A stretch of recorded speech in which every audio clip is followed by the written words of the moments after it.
Hi guys, uh, topic today is top 10 reasons to leave Facebook. Reason number one, it actually makes you unsociable. How many times have you been sat round the dinner table or any other room among your family, but you weren't conversing with them? Instead, you were just immersed in Facebook, in cyberspace out mode, if you like. Try communicating with your mouth, eyes, and ears instead of your fingertips.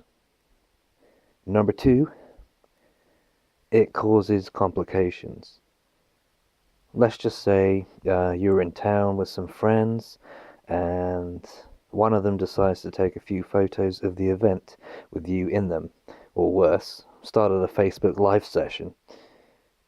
You'd think it's not a bad idea to look back on past events now and again, but what if you were there when you should have been some other place?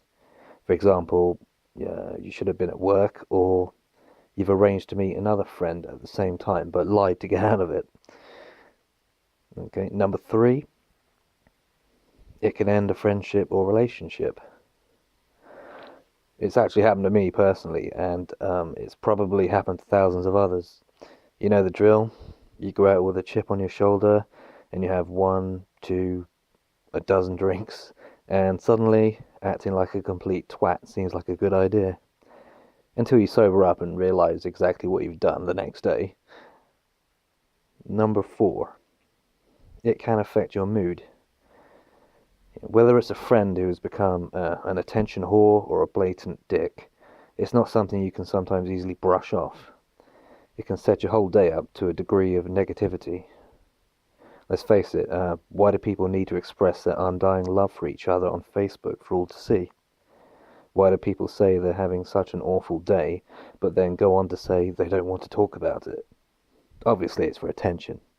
So here, fishy, fishy, fishy. Number five, you attract people you don't like. So, okay, hands up. How many of you guys have friends on your Facebook list that you aren't really friends with? You know, those people that you only knew by sight 20, 30 years ago. And because you don't want to appear a total cockwomble, you accept their friendship request. And then a year or so later, when the two of you have expectedly, not surprisingly, haven't even spoken to each other or exchanged likes or comments on each other's posts, you unfriend them. And guess what happens next? Yeah, that's right. They friend request you again. Number six, it is addictive.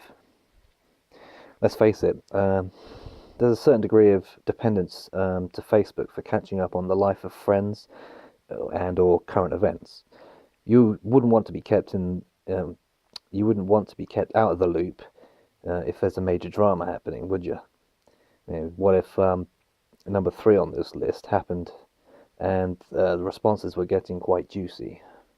Number three was like, it can end a friendship or relationship. Anyway, it beats any fake soap operas, doesn't it?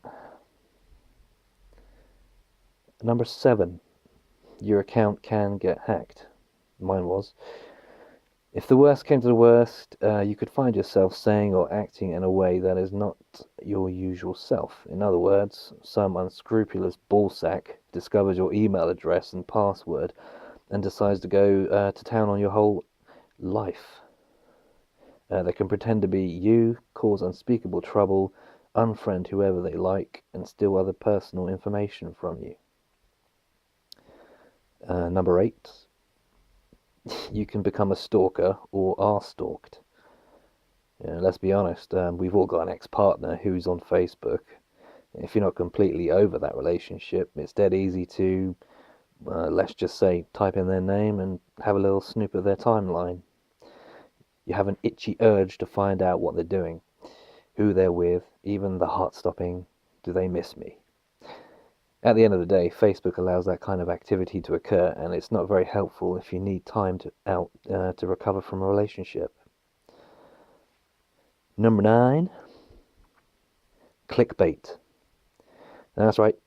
Facebook is full of amazing headlines that make you click on the link to be taken to an exterior website. When you get to the website, what do you discover? Yeah, the headline was a stinking pile of monkey poop and has no bearing on the actual page that you click through to.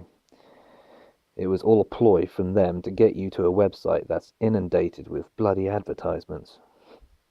Ugh. Number 10. You can see who really doesn't like you.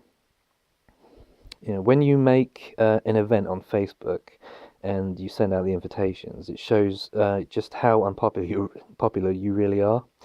You get to see the usual friends that always come to your events, and then you get the maybes who don't really want to go to your events and are really basically waiting for something better to come along. And of course, the no, I can't make it people.